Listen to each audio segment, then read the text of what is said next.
Now to matters tea, where the Kenya Tea Board targets to collect 1.2 billion shillings annually with the new tea levy. The board's chief executive officer, Willy Mutai, says the funds from the levy will be pooled in a stabilisation fund that will be used to run the board's operations, equip tea factories and brand, as well as market Kenyan tea. The Kenya Tea Board says it has integrated its systems with the Kenya Revenue Authority to start deducting the tea levy from buyers. The board insists it will continue with plans to introduce the levy on total sales despite protests from buyers, including those from key markets, saying the subsector needs capital injection to run administrative operations. Will you write and override a rule of a country, a law of a country?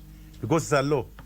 A Tea Board of Kenya cannot write to another country and say that that law that you have put is wrong. The board's chief executive officer, Willy Mutai, says buyers will bear the cost of the levy in a bid to shield small-scale farmers from reduced earnings. Our branded Kenya tea in your country at $24, and you are paying us $3.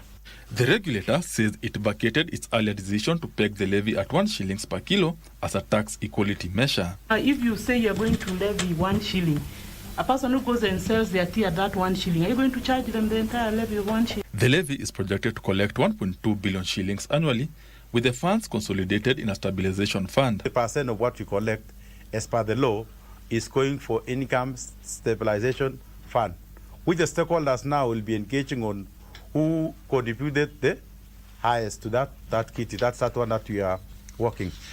15% of the funds will be used to run the board's operations, with the remaining amount used to build infrastructure, equip and modernize tea factories in the country. Farmers will benefit, and the price will have to shift up from the farmer, because the law says 75% you should pay to the farmer. Benson Rioba, reporting for Prime Edition.